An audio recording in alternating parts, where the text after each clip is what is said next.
ശ്രീ ശാരദ സീരിയലിൻ്റെ ലേറ്റസ്റ്റ് എപ്പിസോഡിൻ്റെ റിവ്യൂയിലേക്ക് എല്ലാവർക്കും സ്വാഗതം.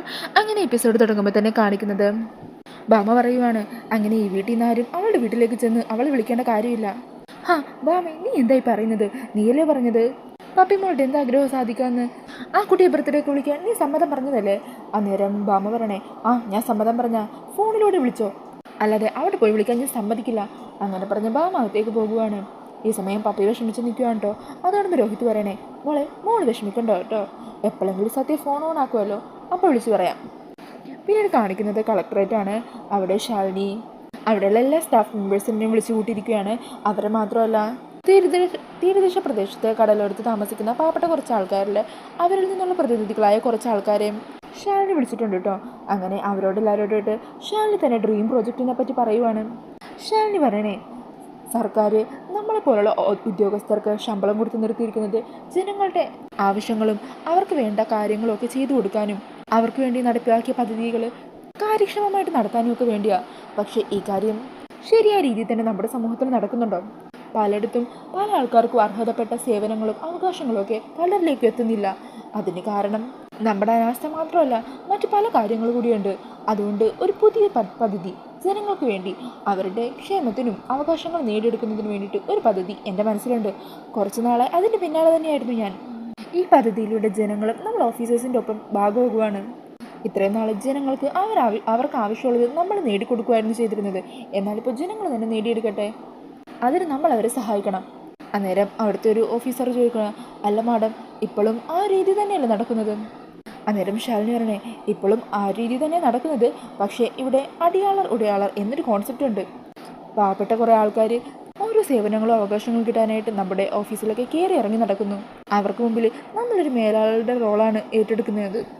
ഒരു ഉദാഹരണം പറയുവാണെങ്കിൽ, നമ്മുടെ നാട് സാക്ഷരതയുടെ കാര്യത്തിൽ ഒന്നാം സ്ഥാനത്താണെന്നാണ് എല്ലാവരും പറയുന്നത്. പക്ഷേ എന്നാൽ ശരിക്കും നമ്മുടെ നാട്ടിൽ എല്ലാവർക്കും ഒരേപോലെ വിദ്യാഭ്യാസം കിട്ടുന്നുണ്ടോ? ഈ സമയം സജി എന്ന് പറഞ്ഞ ഓഫീസർ പറയണേ, മാഡം, കേരളത്തിൽ 99.9% പേര് വിദ്യാഭ്യാസം നേടിയവരാ. അന്നേരം ശാലിനി പറഞ്ഞേ, ശരിയാ, അത്രയും പേര് വിദ്യാഭ്യാസം നേടിയവരാ. എന്നാൽ അവരിൽ ചില വിഭാഗത്തിന് വിദ്യാഭ്യാസത്തിൻ്റെ മഹത്വം എന്താണെന്ന് പോലും അറിയാതെ മറ്റു പല കാര്യങ്ങളിലേക്ക് പോകുന്നവരുണ്ട്. ചെറിയ ക്ലാസ്സുകളിൽ തന്നെ പഠിപ്പ് നിർത്തി അച്ഛനമ്മമാരോടൊപ്പം ജോലിക്ക് പോകുന്ന എത്ര കുട്ടികളുണ്ട്? ഇന്നത്തെ കാലത്ത് അങ്ങനെയൊന്നുമില്ല മാഡം. ഇപ്പോൾ എല്ലാവർക്കും വിദ്യാഭ്യാസത്തിൻ്റെ വില അറിയാം. പഠിച്ച് വലിയ ആൾക്കാരാകണമെന്ന എല്ലാ കുട്ടികളുടെയും ആഗ്രഹവും താല്പര്യമൊക്കെ. മാത്രമല്ല, ബാലവേലയും ഇപ്പം നിരോധിച്ചിരിക്കുകയല്ലേ. ഈ സമയം ശാലിനി പറഞ്ഞേ, പക്ഷെ നമുക്കങ്ങനെ കണ്ണും പൊട്ടി പറയാൻ പറ്റില്ല സജി. വിക്ടർ എത്ര വരെ പഠിച്ചിട്ടുണ്ട്? ഞാൻ 3ാം ക്ലാസ് മാഡം. അന്നേരം സജി പറഞ്ഞേ, അതൊക്കെ പഴയ ജനറേഷൻ അല്ലേ, ഇപ്പോഴത്തെ ജനറേഷൻ അങ്ങനെയൊന്നുമല്ല മാഡം. അന്നേരം ശാലിനി ചോദിക്കണേ, ശരി, വിക്ടറിന് എത്ര മക്കളാ? 2 മക്കള്. മക്കളൊക്കെ എത്ര വരെ പഠിച്ചിരിക്കുന്നത്? മോന് 12 വയസ്സായി, അവൻ എൻ്റെ കൂടെ കടലിൽ വരാറുണ്ട്. പിന്നെ മോൾക്ക് 9 വയസ്സാണ്. അവളുടെ അമ്മയോടൊപ്പം മീൻകൊട്ടയുമായിട്ട് പോകും. ഈ സമയം ശാലിനി ചോദിക്കുക, അല്ല, മക്കളൊക്കെ എത്ര വരെയാണ് പഠിച്ചത്? 2ആളും 3ാം ക്ലാസ് വരെയാണ് പഠിച്ചത്. ഈ സമയം ശാലിനി പറയണേ, കേട്ടില്ലേ, ഇത് വിക്ടറിൻ്റെ കേസ് മാത്രമല്ല, ഇതുപോലെ ഇവരുടെ തീരദേശത്ത് അന്വേഷിച്ചു കഴിഞ്ഞാൽ ഇതുപോലെ കുറേ കുട്ടികളുണ്ടാകും. അന്നേരം സജി പറഞ്ഞേ, എന്നാലും മാഡം, അതൊരു ചെറിയ ശതമാനം മാത്രമല്ലേ ഉള്ളൂ. ഈ സമയം സരോജ് മെമ്പർ പറയുന്നുണ്ട്, ഇല്ല മാഡം, ഞങ്ങളുടെ കരയിലാണെങ്കിലും ഏതാണ്ട് അവസ്ഥ ഇതൊക്കെ തന്നെയാണ്. അവിടെ ആരും കടലിലേക്കൊന്നും പോകുന്നില്ല. എന്നാലും അച്ഛനും അമ്മയുടെയൊക്കെ കൂടെ മറ്റു പല ജോലികൾക്കാണ് പോകുന്നത്. പലരുടെയും വീട്ടിൽ പഠിപ്പിക്കാൻ വിടാനുള്ള പണം പോലും ഇല്ല. അവർക്കൊക്കെ മക്കളെ പഠിപ്പിക്കാൻ വിടണമെന്ന് ആഗ്രഹമുണ്ട്.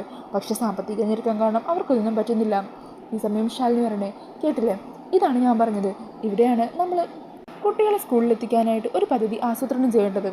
ഈ സമയം സജി പറയണേ, അങ്ങനെയാണെങ്കിൽ അങ്ങനെയുള്ള വീടുകളിൽ നമ്മൾ തന്നെ നേരിട്ട് ചെന്ന് പറഞ്ഞ് അവരെ സ്കൂളിൽ നിർബന്ധിച്ച് പറഞ്ഞയക്കുകയല്ലേ വേണ്ടത്? അന്നേരം ശാലിനി പറയണേ, അങ്ങനെ നിർബന്ധിച്ച് പറഞ്ഞയക്കുകയാണെങ്കിൽ ആ കുട്ടികൾക്കും ആ കുട്ടികളുടെ വീട്ടുകാർക്കും നിയമത്തോട് തന്നെ ഒരു വെറുപ്പല്ലേ തോന്നുക? കുട്ടികൾ അങ്ങനെ സ്കൂളിലേക്ക് പോകുമ്പോൾ അവരുടെ അച്ഛനമ്മയും വിചാരിക്കുന്നത് ഞങ്ങളുടെ കുടുംബത്തിൽ നഷ്ടമാവുന്ന 400-500 രൂപയെ പറ്റിയായിരിക്കും. ഈ സമയം സജി ചോദിക്കണേ, അപ്പനെ നമ്മളെന്ത് ചെയ്യാനാ? സ്കൂളിൽ പഠിക്കാൻ വരുന്ന കുട്ടികൾക്ക് കൂലി കൊടുക്കാൻ പറ്റുമോ? അന്നേരം ശാലിനി പറഞ്ഞ, യെസ്, അതാണ് എൻ്റെ പ്ലാൻ. താഴ്ന്ന ജീവിത സാഹചര്യങ്ങളിൽ നിന്നും പഠിക്കാനായിട്ട് വരുന്ന കുട്ടികൾക്ക് നമ്മൾ എല്ലാ ദിവസവും ഒരു നിശ്ചിത തുക വീതം കൂലിയായിട്ട് കൊടുക്കുക.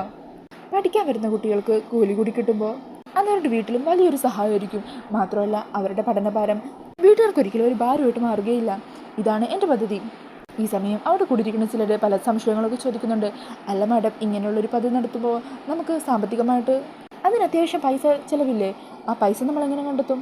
അന്നേരം ശാലിനി വരണേ, കഴിഞ്ഞ 3 വർഷത്തിനിടയിൽ നമ്മുടെ നാടിൻ്റെ ജനസംഖ്യ എന്ന് പറയുന്നത് 35 ലക്ഷത്തിലധികമാണ്. ഇത്തരം ആളുകളിൽ നിന്നും ഒരാൾ 1 രൂപ വീതം തന്നാൽ പോലും നമുക്ക് ഈ പദ്ധതി വളരെ നിഷ്പ്രയാസം നടത്താൻ പറ്റും. നമ്മൾ എല്ലാ കുട്ടികൾക്കും പൈസ കൊടുക്കുന്നില്ല. ഞാൻ പറഞ്ഞില്ലേ, താഴ്ന്ന ജീവിത സാഹചര്യത്തിൽ നിന്ന് വരുന്ന കുട്ടികൾക്ക് മാത്രം. ഈ സമയം മറ്റൊരാൾ ചോദിക്കുക, അങ്ങനെയാണെങ്കിൽ മാഡം നമുക്ക് കുറിച്ച് ചിന്തിച്ചൂടെ? അതിലൂടെ കുട്ടികളെ സ്പോൺസർ ചെയ്യാൻ പലരും തയ്യാറായി മുമ്പോട്ട് വരില്ലേ? അന്നേരം ശാലിനി പറയണേ, സ്പോൺസർഷിപ്പിനൊക്കെ ആൾക്കാർ വരും, പക്ഷേ അത് വേണ്ട. കാരണം പൈസ കൊടുക്കുന്നത് ആരാണെന്ന് കുട്ടികൾ അറിയാൻ പാടില്ല. അങ്ങനെ അറിഞ്ഞു കഴിഞ്ഞാൽ അടിമകളുടമകൾ എന്ന രീതിയിലൊരു ചിന്ത കുട്ടികളുടെ മനസ്സിൽ ഉണ്ടാകാൻ കാരണമാകും. അതുകൊണ്ട് ആ രീതി വേണ്ട. നമുക്കല്ലാതെ തന്നെ ആവശ്യത്തിന് പണം കളക്ട് ചെയ്യാൻ പറ്റും. പിന്നെ ഈ ഒരു പദ്ധതിയുടെ മെയിൻ കോർഡിനേറ്ററായിട്ട് സജീനെയും സരോജത്തിനെയും വിനോദിനെയൊക്കെയാണ് ഞാൻ നിയമിക്കുന്നത്. നിങ്ങൾ 3 പേരും കൂടി നേതൃത്വത്തിൽ വേണം. ഈ പദ്ധതിയുടെ കാര്യങ്ങളൊക്കെ സൂക്ഷ്മമായി നടക്കുന്നുണ്ടോ എന്നും മറ്റു പല കാര്യങ്ങളൊക്കെ കോർഡിനേറ്റ് ചെയ്യാനും എല്ലാം നന്നായി നടക്കുന്നുണ്ടോ എന്ന് ഉറപ്പിക്കാനും. ഈ സമയം ഇതേക്കുമ്പോൾ വിക്ടർ പറയണേ, അല്ല സജി സാറിനെ ഇതിൽ ഉൾപ്പെടുത്തുന്നതിനോട് എനിക്ക് താല്പര്യമില്ല മാഡം. ഞങ്ങൾ കടലേറിയ സമയത്ത് ഒത്തിരി കഷ്ടപ്പെട്ടതാ. ആ സമയത്ത് സാറിൻ്റെ അടുത്ത് സഹായവുമായിട്ട് വന്നപ്പോൾ സാറ് ഞങ്ങൾക്ക് നേരെ മുഖം തിരിച്ചതാ. അന്നേരം ശാലിനി പറഞ്ഞേ, അതൊക്കെ പണ്ടത്തെ കാര്യമല്ലേ, നമുക്കിപ്പോൾ സജിക്കൊരു അവസരവും കൂടി കൊടുത്തു നോക്കാം. അല്ല മാഡം, ഈ പദ്ധതിയുടെ പേരെന്താ? ഈ സമയം ശാലിനി പറഞ്ഞേ, ഈ പദ്ധതിക്ക് എന്ത് പേരിടുമെന്ന് കുറേ ആലോചിച്ചു. യൂത്തുകളുടെ ഇടയിൽ ഒരു ട്രെൻഡ് ഉണ്ടാവണ്ടേ, അതിനുവേണ്ടി ഒരു നല്ല പേര് വേണമെന്ന് തന്നെ ഞങ്ങൾ തീരുമാനിച്ചിരുന്നു. അപ്പോൾ അനുവല്ലവി തന്നെയാണ് എനിക്കൊരു പേര് സജസ്റ്റ് ചെയ്തിരുന്നത്. Earning member. എങ്ങനെയുണ്ട്? കൊള്ളാല്ലേ? പിന്നെ ഈ ഒരു പദ്ധതി ജനങ്ങളിലേക്ക് എത്തിയാൽ മാത്രമേ അവർ സംഭാവന ചെയ്യാനായിട്ട് മുമ്പോട്ട് വരുള്ളൂ. അതിനുള്ള ഏറ്റവും വലിയ പ്ലാറ്റ്ഫോം എന്ന് പറയുന്നത് സോഷ്യൽ മീഡിയ തന്നെയാണ്. സോഷ്യൽ മീഡിയയിലൂടെ ഈ ഒരു പദ്ധതി എല്ലാവരിലേക്കും എത്തിക്കാൻ നിങ്ങളെല്ലാവരും ശ്രമിക്കണം. അപ്പോൾ നമുക്ക് ഒറ്റക്കെട്ടായി ഒരുമിച്ച് തന്നെ ഈ പദ്ധതിയുടെ വിജയത്തിന് വേണ്ടി പ്രയത്നിക്കാം. ഞങ്ങളെല്ലാം റെഡിയാണ് മാഡം. അങ്ങനെ അവർ ഒത്തിരി സന്തോഷത്തോടെ പറയുവാണ്. അങ്ങനെ ഓഫീസേഴ്സ് എല്ലാം അവിടെ നിന്ന് പോകുവാണ് കേട്ടോ. ഈ സമയം സരോജ മെമ്പർ ശാലിനിയോട് നന്ദി പറയണേ, മാഡത്തെ ഇവിടെ എത്തിച്ചത് ദൈവമായിട്ടാണ്. ഞങ്ങളുടെ കുട്ടികൾക്ക് വേണ്ടി ഞങ്ങൾ ചിന്തിക്കുന്നതിൽ കൂടുതലായിട്ട് മാഡം ചിന്തിക്കുന്നു, ഓരോന്നൊക്കെ ചെയ്യുന്നു. പ്രായം കൊണ്ട് മാഡം ചെറുപ്പമാണ്, പക്ഷേ ഞാൻ മാഡത്തിൻ്റെ കാലും തൊട്ടോട്ടെ എന്ന് പറഞ്ഞ് കാലി പിടിക്കാൻ വരുമായിരിക്കും.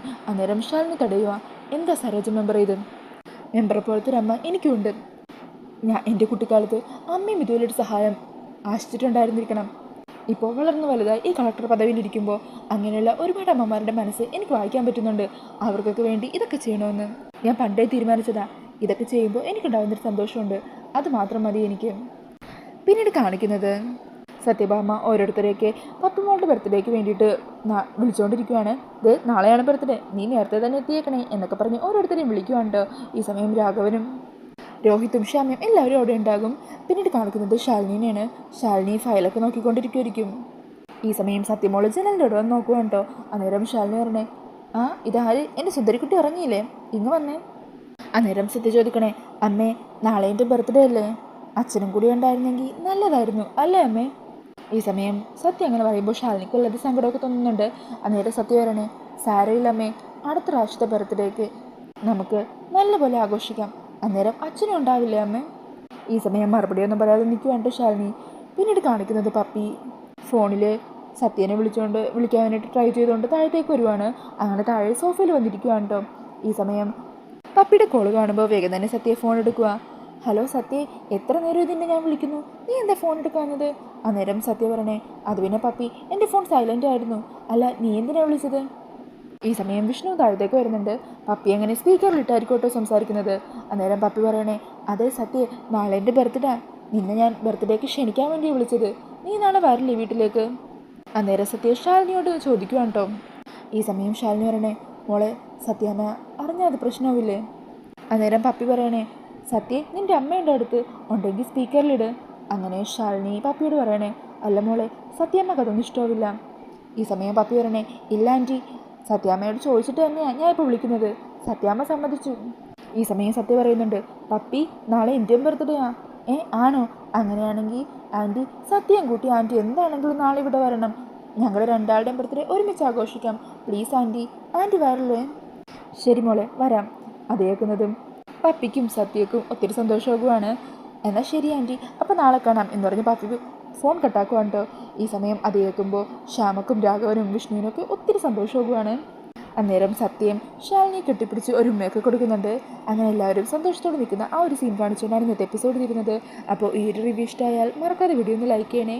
ഇതേപോലുള്ള കൂടുതൽ റിവ്യൂസിനായിട്ട് ഈ ചാനലൊന്ന് സബ്സ്ക്രൈബ് ചെയ്ത് സപ്പോർട്ട് ചെയ്യണേ. താങ്ക്